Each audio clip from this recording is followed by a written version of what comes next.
Áður en við byrjum fyrirlestur í dag, þá eitt atriði sem var í dæmatímum sem tengist því þegar við erum að búa til tengla á milli tveggja síðna. Það það sem verkefni eitt snerist pretty much var að búa til síðu og tengja yfir einhverja aðra síðu.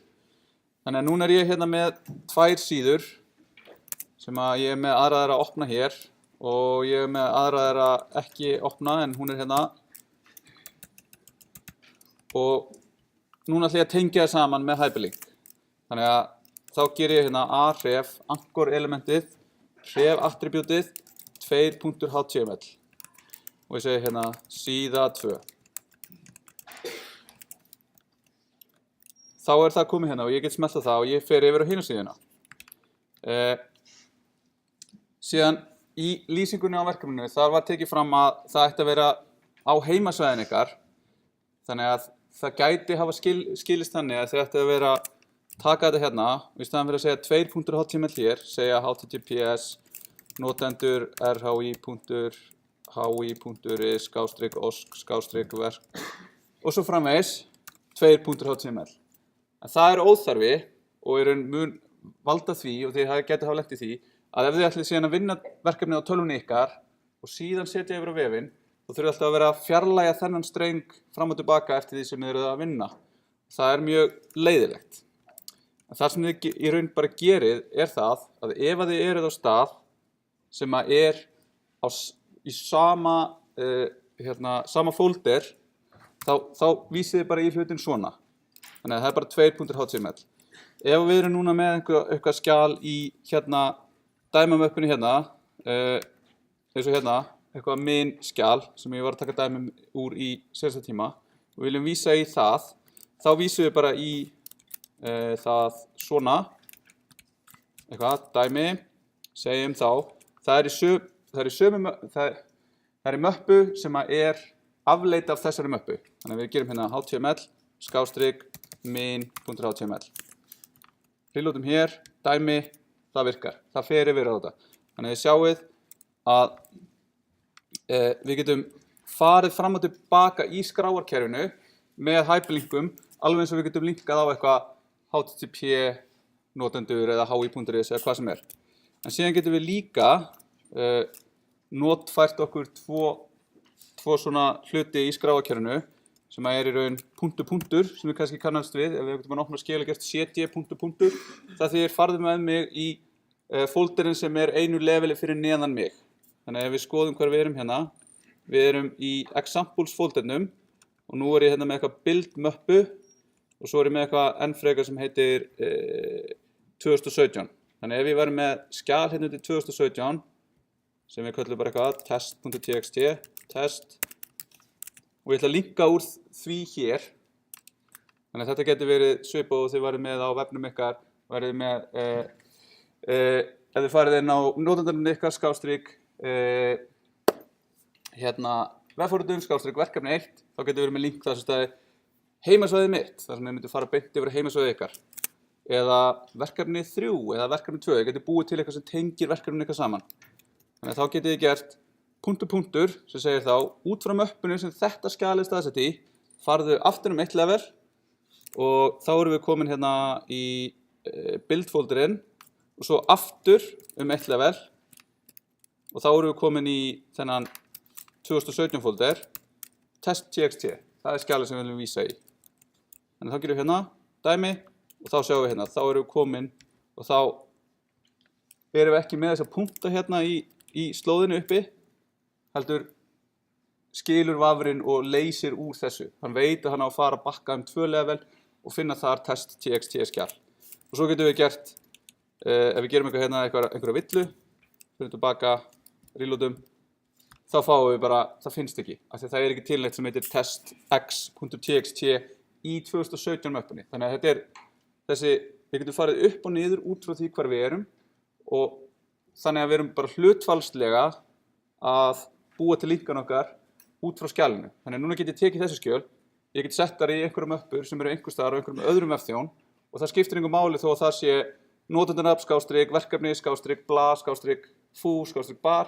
Það mun alltaf virka svo lengi sem að 2 levelum fyrir neðan er test.txt og 1 level fyrir ofan er skjal sem heitir mappa sem heitir html og inn í því er eitthvað sem heitir min.html. Þannig að við viljum ekki fastsetja slóðirnar okkar alveg niður á HTTP einhvern vefþjón, notendur rhi.hi.is. Þannig að þegar vonandi ef þið hafi gert það, þá skiljið núna aðeins betur af hverju við gerum það ekki, út af því að þá erum við alltaf að eyða því út, laga það hjá okkur, bæta því við, uploada, ég glemdi að taka það út, þetta er bilað og svo framvegis. Ok, einhverju spurningar varðandi þetta? Herrið, þá ætlum við að fara yfir CSS í dag og byrja ég eitthvað vandræðist hérna. Svona. Og byrjum að fara aðeins yfir hvernig það er, hvernig við tengjum það við HTML, hvernig það lítur út og svo aðeins byrjum við að fara yfir í raun hvernig við notum CSS til þess að búa til eitthvað skemmtilegt útlit. En CSS er Cascading Style Sheets og það er sem sagt Style Sheet Language eða Style Sheet svona forritunarmál sem lýsir framsetningu á skjali skrifuðu í einhverju markup language. Þannig að við getum notað CSS til að stíla HTML, XHTML eins og við veitum hvað það er, XML eða SVG sem eru myndir sem eru kóðaðar í XML formati og við getum notað CSS til þess að ljá þessi gögn í þessum markup languageum líf með útliti. Og það er Style Sheet parturinn, Cascading er eitthvað sem við munum skoða eftir, en það er partur af hvernig CSS virkar. Og það er frá upphafi hannað með það að markmiði að aðskilja efni frá útliti. Þannig að eins og við fórum yfir í seinasta tíma með það hversu erfitt það getur verið að vinna verkefni sem er búið að binda saman útlit og efni, þá er CSS gert til þess að það sé ekki gert. Við erum ekki að fara að setja font utan einhverja fontelement utan eitthvað eða einhverja CSS skilgreiningar utan einhverja ákveðna parta af síðan okkar sem við þurfum síðan að rífa út og setja nýja ef við viljum breyta útlitinu. En það er með það sem var gert fyrir tíma CSS að þá voru töflur, þess að table elementið og gegnsæjar GIF-myndir notaðar til þess að búa til layout. Það var mjög skemmtilegu tími til að búa til vefi og það var mjög brothætt. Það varstu með töflu bara til þess að geta leiða einhverja mynd út þannig að hún væri akkurat rétt fyrir ofan fyrirsögnaðina. Font-element er mikið notað og merkingu útlit í einnisæðing og allt í vitleysu. Þetta er fyrsta síðan sem vann hinn íslensku vefverðlaun sem var árið 2000, strik.is ef ég muni eftir því. Ég held líka að þetta var fyrsti vefurinn sem bauð upp á ókeypis vefpost eins og Gmail myndi nota í dag á Íslandi og þetta sem sagt fyrir 2000 var þetta fallegasta síðan í gangi og þarna sjáu þið í raun hversu mikið töflur stýra útlitinu af því að ef þið myndu draga línur hérna meðfram þá sjáu þið alveg þetta er bara svona table border verið að breyta litunum á því og setja einhverja myndir og setja einhverja bakgrunnssliti og hérna til þess að gera svona rounded corners hérna þetta er alveg rándýrt á sínum tíma þá sko ertu með töflu með síðan 4 myndum ein mynd sem er efra vinstra hornið af hringnum, neðra vinstra hornið af hringnum, efra hægra hornið af hringnum, neðra hægra hornið af hringnum, splæst saman, eitt í hverri sellu og þetta hérna, geðveikt. En við erum búin að þegar ég byrjaði að gera vefi, þá gerði ég svona vefi með töflum. Það var skemmtilegt. En sem sagt, árið 96, ekkert fyrir það löngu síðan, en stuttu eftir að vefurinn var til, þá kom út CSS 1 og það skilgreindi leiðir til þess að breyta litum til þess að linkum, af því að fyrir það, þá var engin leið til þess að breyta linkalitnum úr bláum og fjólubláum í eitthvað annað. Það var bara fast. Notendur gátu breytt í vörunum hjá sér, en við sem vefforritarar gátum ekkert átt við það. Við bara bláu linkar, þannig eru linkar. Þá til CSS 1 kom. CSS 2 kom síðan árið 1998 og kom þá með þessar fyrstu leiðir til þess að breyta staðsetningum á efni á síðunni. Taka einhver ákveðin element, færa þau til í staðinn fyrir að nota töflur. En fyrstu árin var sem sagt, bæði lítið af stuðningi í vefrum og hann var ekki samhæfður. Það er að segja að þið voru að nota Netscape og Internet Explorer og það var mismunandi hvernig þau túlkuðu CSS 1 eða 2. og svo framvegis. Og þetta var viðloðandi CSS fyrstu árin, en svo var stafnað Web Standards Project, eða WASP, sem var með það gagngert í sínu sem sitt markmið að ýta á vafraframleiðendur til þess að bæta stuðning við CSS. Og þar inni var til dæmis hópur sem heitir CSS Samurai. Það var svolítið svona marketing, en það gekk það vel að bæði með því að nota pólitískan þrýsting, bara segja, hei, þetta er framtíðin, þið verða að standa ykkur betur, hei, sjáu þennan vafra, hann er miklu betur en þið, og með því að búa til próf sem að, þetta er fyrsta svona prófið, þetta er kallað ACID test, sem var bara svona, hei, hér er CSS virkni, CSS2 virkni, ef að vafrinn þinn virkar rétt, þá þú að birta þetta nákvæmlega svona. This is a nonsensical document, but syntactically valid HTML4. CSS agent should be able to render the document element above this paragraph indistinguishably to the pixel from this reference rendering. Þannig að hérna var bara, ef þú ert með vafra sem styður þennan spekk, þá ertu með nákvæmlega sömu myndina þegar þú opnar þessa síðu í vafranum. Og svona gátu vafrarnir borið sér saman og hægt og rólega batnaði stuðningurinn, það kom ACID test 2 og ACID test 3 og í dag er þetta ekki lengur issue, en þetta var issue alveg upp til bara svona kringu 2010-11 þar sem að seinasta ACID 3 prófið var búið til. En blessunlega í dag, og þið eru svo heppin að vera að vinna þar sem að þið þurfu ekki að díla við vafra sem eru bara algjörlega út á þekju það hvernig þeir nota CSS, en krakkar, þetta var einu svona ógeðslega erfitt. En með þessari pressu og bara verkefnum sem að sýndu fram á hversu sniðugt það var á árinu 2001-2003, þá fóru hlutirnir að gerast. Wired, sem er svona stórt tæknitímarit, og ESPN, íþróttafréttadótið, þau endurhönnuðu með CSS árið 2003 og þá var rosalega mikið í umræðinni, já, ok, þau eru svona að gera svona töflulausa hönnun. Það var ekki venjuleg vefhönnun, af því að venjuleg vefhönnun var með töflum, það var svona töflulaus hönnun. Og þetta svolítið rímar við það sem við möttum að skoða, sem er svona skalanleg hönnun. Já, það er að gera svona vef sem virkar bæði á desktop og mobile. En núna bara á seinustu 3 árum er það að detta út. Þannig að vefhönnun í dag er bara töflulaus og hún er skalanleg, sem er mjög gott. Þannig að þetta er svona bylgjur sem ganga yfir. Ég hlakka til hvað verður næst. Og svo opnaði CSS Zen sem að sýndi svona absolutely fram á það hversu kraftmikið CSS var. Af því að konseptið þar er, það var 1 HTML-skjal, svo mátti hver sem er í heiminum senda inn CSS sem var síðan búið til sem ný hönnun á CSS Zen og þá gastu séð í raun hvernig þetta breyttist.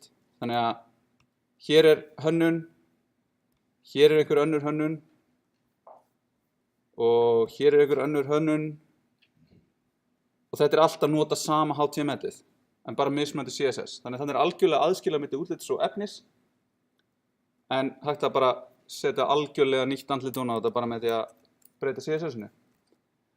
Þetta var síðan endurvakið núna fyrir 4 árum þegar á 10 ára afmælið. Þegar þó að þetta sé ekki það langt síðan, þá var þetta líka langt síðan þegar maður man eins og þetta hafi gerst í gær. En með þessu þá komst svona CSS á flug og hægt og rólega á seinustu 14 árum er CSS bara búið að taka alveg yfir og núna í dag er bara CSS málið.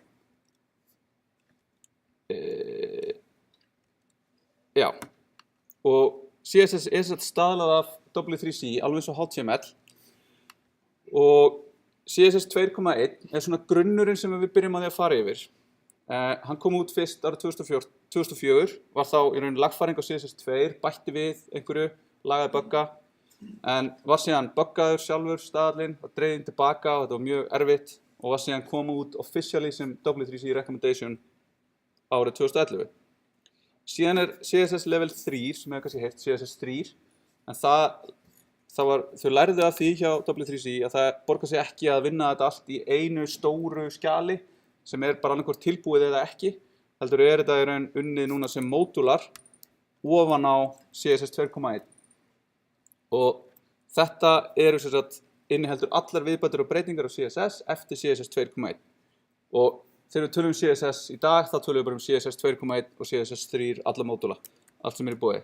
Þannig hérna getum við séð hjá W3C CSS current work and how to participate og þá hérna listi af hérna módulum sem í gangi. Þá getum við tekið eitthvað hérna CSS 2.1, það recommendation, svo hérna CSS fonts level 3, candidate recommendation, svo getum við farið neðar, þá séum við CSS animation sem við ætlum að skoða, transforms, transitions, media queries, þetta working draft og svo hérna meira í vinnslu. Þannig að það mikið sem í gangi og til dæmis CSS grid sem við ætlum að skoða sem bara var gefið út og stutt í öllum vöfrum bara í hérna núna í vor, bara það kom út í Vávra, kom út í Chrome, kom út í Firefox vikunum setna, kom út í Edge síðan aðeins setna, en allt í einu bara komið nýr hlutur í CSS sem fyrir 4 mánuðum var ekki hægt að nota, en í dag hægt að nota hann og hann studdur á yfir 70 og eitthvað % af tækjum í heiminum, sem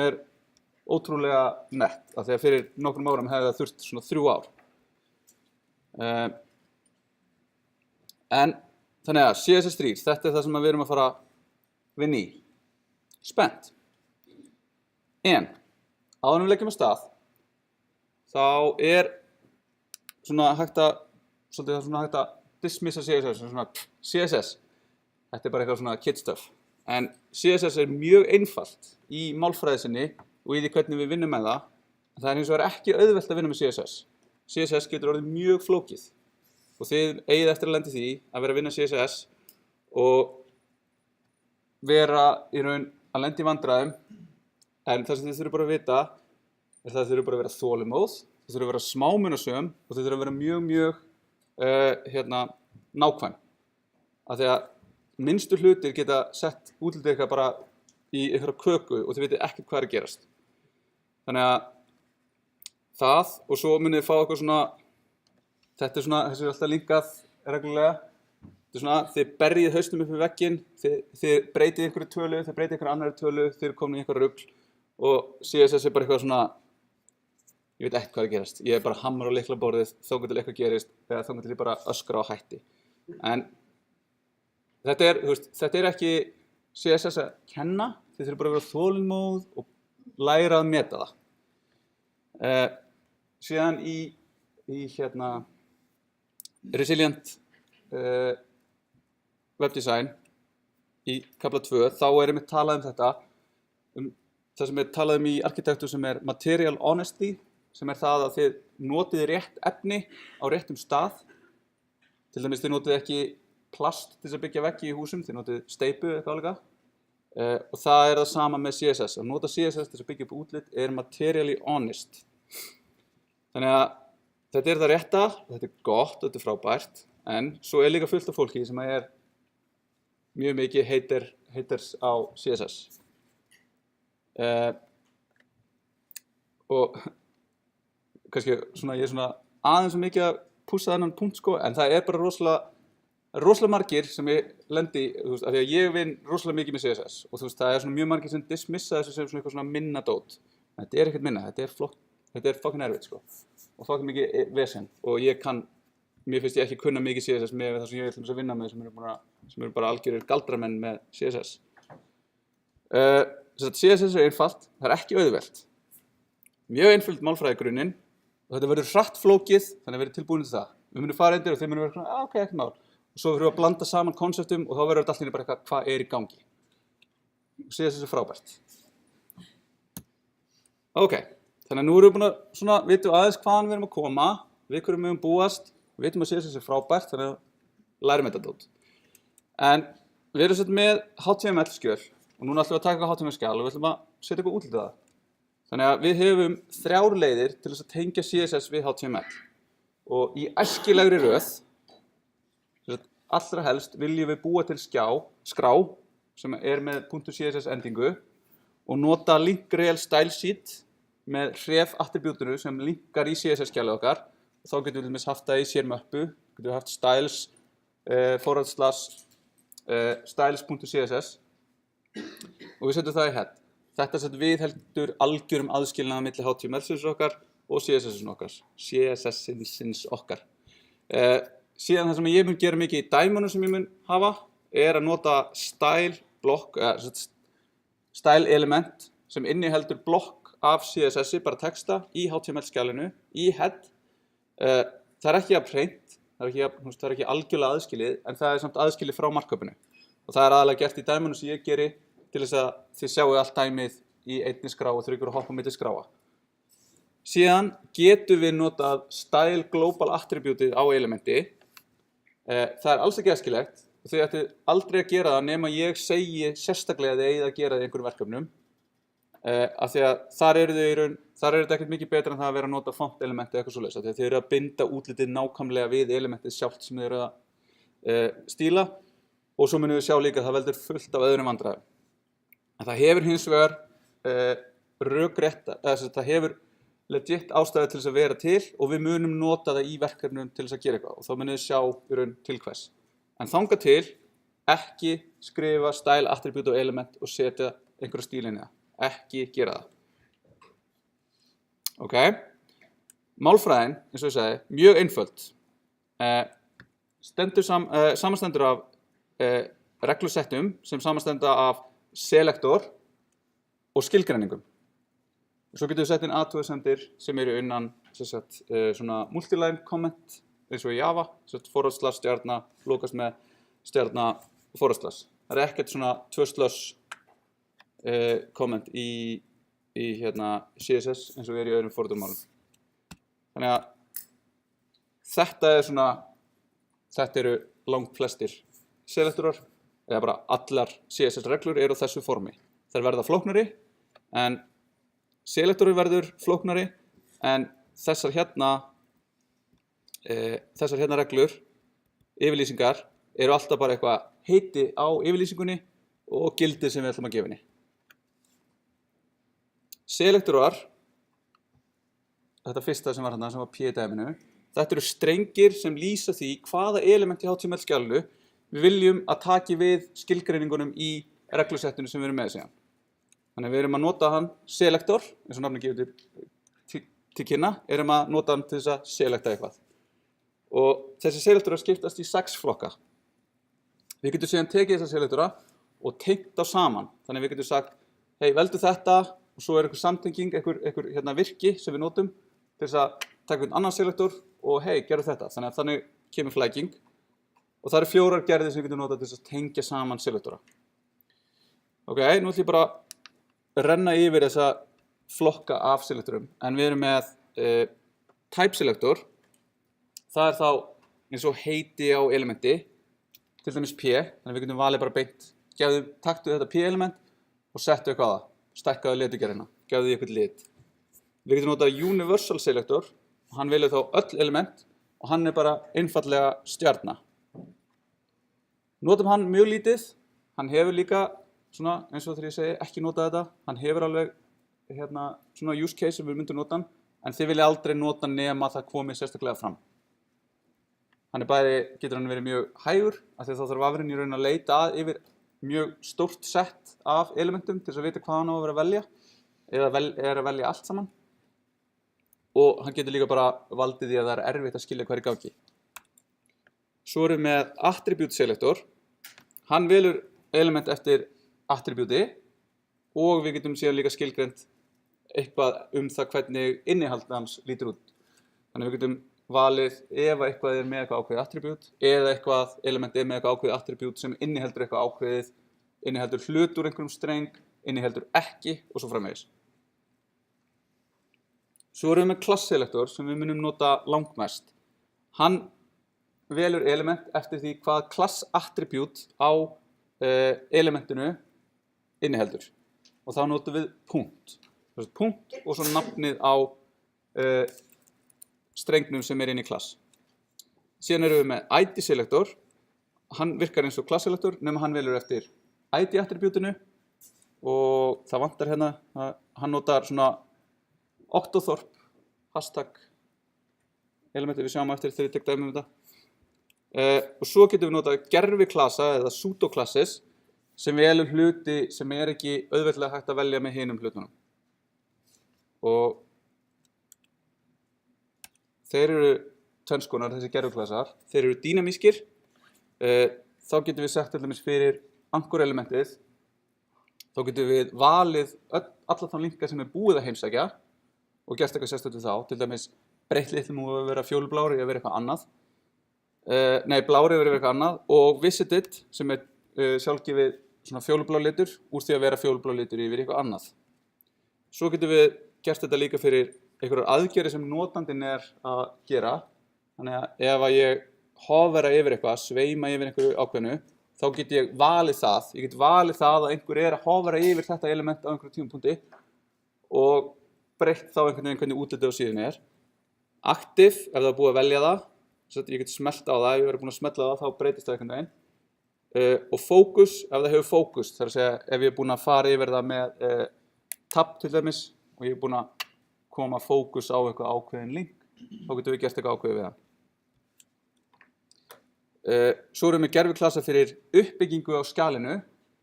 Þetta eru mjög gott að nota þessa, að þá getum við til dæmis valið, við erum með lista af 4 hlutum, við viljum gera eitthvað ákveðið við fyrsta hlutin, eitthvað ákveðið við annan hlutin, þriðja hlutin eða seinasta hlutin. Þá getum við annarkvort notað nth child, en hann leyfir okkur að setja inn bara formúlu sem að velur ákveðna hluti, þannig að við getum sett til dæmis 2n + 1. 2n + 1 velur hluti sem eru 8 tölur, 2n velur hluti sem eru jafnar tölur, svo getum við gert 2n + 3, 2n sinnum eitthvað og við getum í raun búið til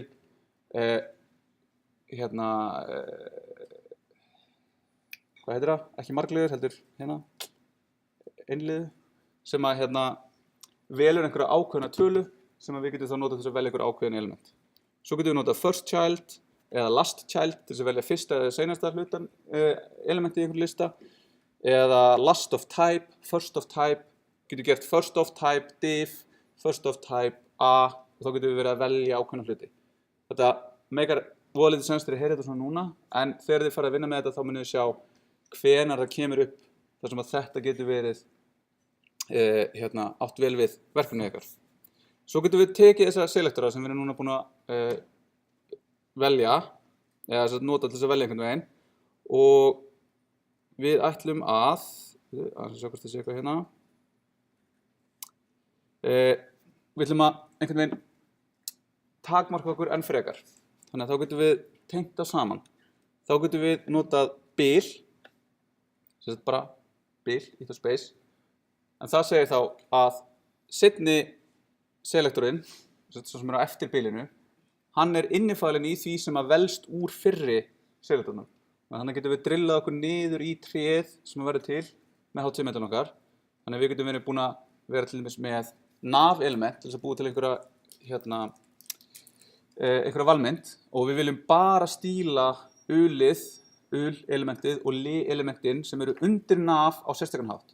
Önnur ul og li sem eru til dæmis bara til þess að telja eitthvað upp í mainmálun okkar viljum við láta vera. Þannig að þá getum við sagt nav, bil, ul og þá veljum við öll ul sem eru undir nav elementinu. Og þannig að öll undir, þannig að það getur verið nav, div, ul og þá er það valið. En ef við notum stærra en merki hérna, greater than, þá er það strangt barn. Þá verður það sem sagt að vera barn. Þannig að þá getum við gert nav stærra en ul, þá veljum við nákvæmlega ul sem er barn nav. Ekki ul sem er undir nav, div, ul, heldur bara það sem er beint undir nafinu. Svo getum við sagt plus sem er þá systkina selektor, eða sibling selektor. Þannig að seinni selektorinn sem við setjum inn, sem er á eftir plusnum, hann velur element sem er systkini sem kemur beint á eftir fyrir selektornum. Þannig að við getum til dæmis nota þetta ef við erum með margar málsgreinar og við viljum lita alla nema fyrstu. Við viljum hafa eitthvað fyrsta málsgreinin á að vera einhvern veginn öðruvísi. Hún á að standa út. Þá getum við gert P og svo getum við gert P plus P til þess að velja öll P sem koma eftir fyrsta P-inu. En tökum dæmi það sem að þetta mega meira sens.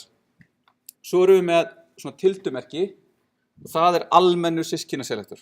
Þannig að seinni selektorinn hann velur eitthvað systkini fyrir selektorsins. Þannig að það er ekki fyrsta, heldur eitthvað. Þannig að það getur verið einhvers staðar í röðinu á eftir.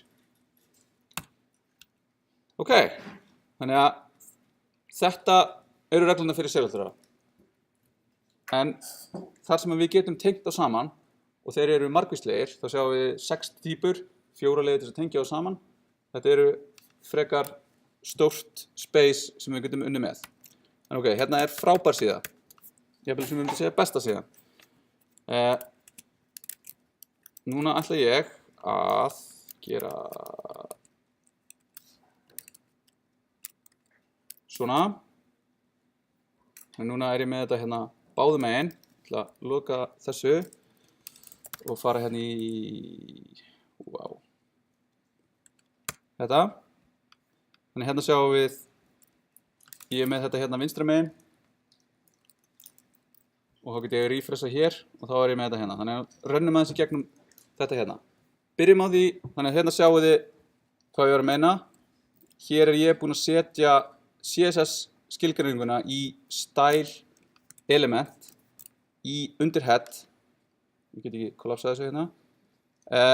Þið viljið ekki gera þetta svona, en þið viljið í raun bara taka allan þennan hérna texta, gera nýtt skjal, skýra það eitthvað .css og svo vísa í það. Þannig ef við gerum þetta hérna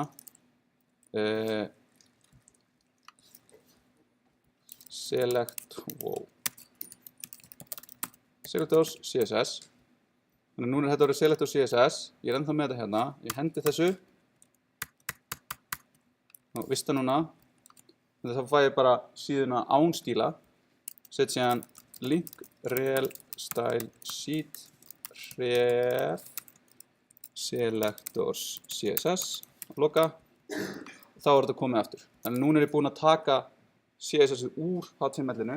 Við erum bara með eina línu hérna sem linkar þetta tvennt saman og allt CSS mitt lifir hér. En það sem þið getið séð að ef ég væri alltaf að gera eitthvað svona, það getur orðið svolítið leiðilegt. Þannig ég ætla að leyfa mér það að vera með þetta hérna í style. Svona. Ok, þannig ef við skoðum núna, ekki þetta, heldur þetta hérna, þessi HTML sem við erum með hérna. Við erum með bara body, eitthvað div, eitthvað p, sem er eitthvað strong, með einhverju id attribúti hérna, heimur, svo erum við eitthvað div með class, ég sagði að þetta var það sem við myndum nota mest, og eitthvað em hérna inni og eitthvað svona. Og sjáum að þetta birtist einhvern veginn, þetta er ekki fallegt, en allavega hana. Þannig að við byrjum bara hérna, fyrsti selectorinn, hann velur HTML, hann setur grunnstærð hérna fyrir EM, sem við eftir að skoða betur eftir, sem er gildi, í 20 pixla. Þannig að hann segir leturstærðin hérna, þetta hérna, þessi yfirlýsing, tekur við einhverju gildi og setur það sem stærð. Þannig að ég get verið með 20 pixla, ég get verið með 10 pixla, þá er allt minna, ég get verið með 1000 pixla, þá er allt risastórt og svo framvegis. Þannig að þarna erum við bara með einfalda skilgreiningu og þessi skilgreining segir bara eitthvað, hei, breyttu leturstærðinni. En við ætlum ekki að einblína á það núna, heldur alltaf að einblína á það hvernig við veljum þessa hluti sem við erum að gera eitthvað við. Þannig hérna er ég með HTML, það velur bara HTML sem er bara utan allt og það setur það bara grunnleturstærðina. Svo erum við með div, þetta hérna velur þá bara öll div á síðunni. Og segir við það, settu border sem er 1 pixel, solid og svartur, utan öll div. Aftur, þetta er einhver stærð, ég get sett 10 hérna, þá verður þetta þykkari border. Þannig núna sjáum við, bæði divin hérna, Halló heimur og lorem ipsum eru valin með div selectornum. Ok, svo erum við með EM á sama hátt. Þá ætlum við að láta öll EM vera með rauðan texta. Þannig að við sjáum hérna, lorem hérna er með rauðan texta, en dolor hér er með rauðan texta. Þannig að bláan texta, rauðan texta. Þá sjáum við, þetta hérna lætur að vera rautt. Þetta hérna lætur EM sem eru ströng börn div vera blá. Þannig þá sjáum við hérna div sem á EM er valið með því, div sem á span sem á EM er ekki valið af því. Hins vegar er almenna EM hérna selektorinn, hann velur öll EM-in á síðunni. Síðan erum við hérna með div plus div, þannig að þá veljum við öll div sem koma á eftir fyrsta divinu, eða eru systkini div. Þannig að þá sjáum við að það segir margin top 1em. Þannig að ef við fjarlægjum þessa skilgreiningu hérna, þá sjáum við að þá leggjast boxin alveg saman. Þannig að sjáum við, þetta er ekkert flókið, ég er búinn að segja, hei, öll div á sig hérna 1 pixel border, svo setjum við eitthvað svona margin og þannig fyrir að íta hlutunum í sundur og svona, hægt rólega búið til útliti. Þannig að hérna er þetta, ef við núna bætum við öðru divi, þá fær það líka pláss á milli sín. Og svo getum við gert hérna background color pink. Og sjáum við, þetta velur öll div sem er ekki fyrsta divið. Og þetta við myndum líka velja, ef við myndum taka hérna, setja eitthvað div.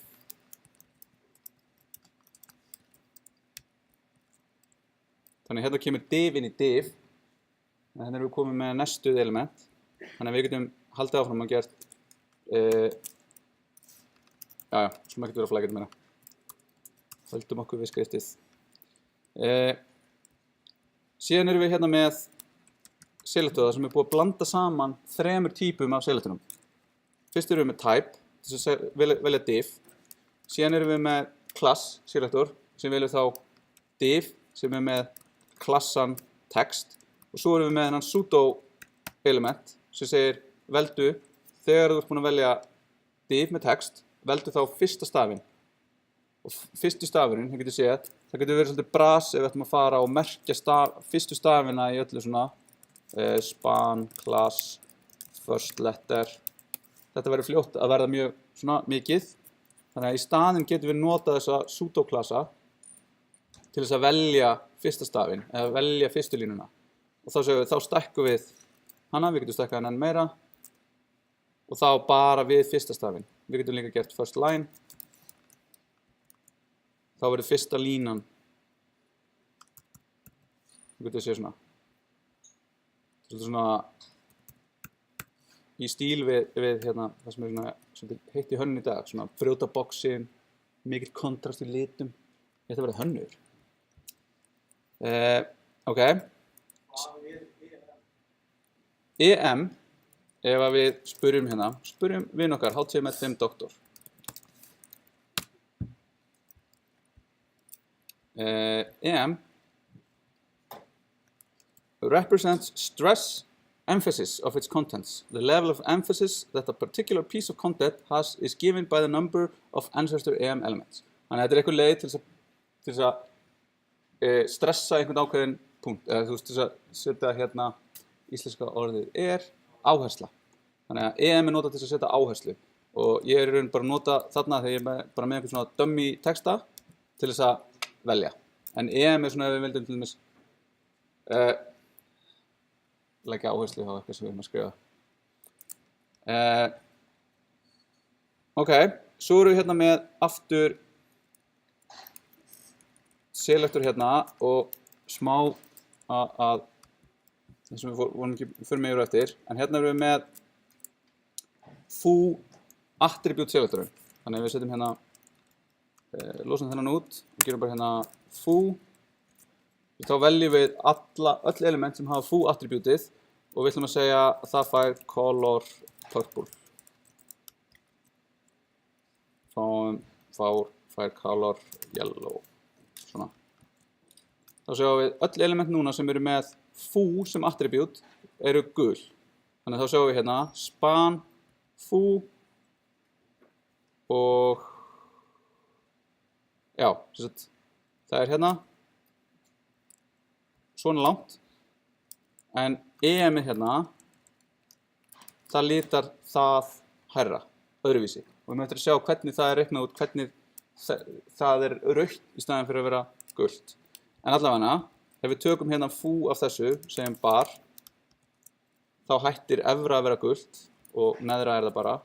Við getum líka gert ef við ætlum að fá foo bar, þá getum við sett foo bar og þá svissum við. Þannig að þannig getum við valið sem er nákvæmlega þennan texta og svo eru til leiðir til þess að velja ef þetta inniheldur bar að einhverju leyti, hlutstrengin bar eða eitthvað svoleiðis. Þannig að þetta er hægt að nota til þess að velja eftir attribútum og svo er hérna sem að velur eftir stöðu. Þannig að núna er ég að hovera yfir spanið og þá fær það annan bakgrunnslit á báðum stöðum. Það verður grænt. Ok, þannig að þetta eru selektorar. Svo erum við með at-reglur sem eru aðrar leiðir til að skrifa í CSS sem eru ekki selektorar og þessi reglusett. En það eru svona auka upplýsingar sem við getum notað. Við getum gefið ákveðið gildi, til dæmis at-import foo CSS, tekur þá foo CSS skrána og bætir henni inn í. Svona getum við verið með eitt skjal, í staðan fyrir þessi 1000 línur, þá getum við splittað þessu upp í önnur skjöl sem er einhvern veginn vel uppsett og importaðum öllum í einhverju einu skjali. Svo getum við verið með svona hreiðruðu gildi og þá erum við til dæmis með at-media sem leyfir okkur að skilgreina ákveðnar reglur eftir því hvernig media sem við erum í og þá erum við með, getum við nota reglur til dæmis eins og screen, at-media screen sem segir veldu allt sem er á skjá eða print. Þannig að við getum verið með mismunandi CSS reglur eftir því hvort við erum að birta á skjá eða á prenti. Þannig að við getum fjarlægt eitthvað áður en við prentum og svona. Svo getum við notað, við getum líka notað media til að segja til hversu stórt mediað okkar er. Þannig að við munum nota svona media query eins og er í þessu til að gera skalanlega vefunum eða skalanlega vefi. Svo getum við notað apt support sem við getum notað til að athuga hvort að vafrinn sem við erum að nota styðji eitthvað ákveðið gildi og þá setja einhverja reglur á, við myndum að skoða það betur.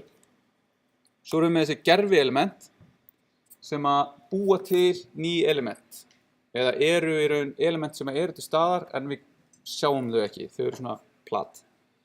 Það er til dæmis before og after en þau leyfa okkur sem sagt að búa til eða nota element sem eru fyrir framan og aftan öll element. Þannig að þið getur ímyndað okkur að það sé algjörlega ósýnilegt element fyrir framan og fyrir aftan öll element sem við gerum og með before og after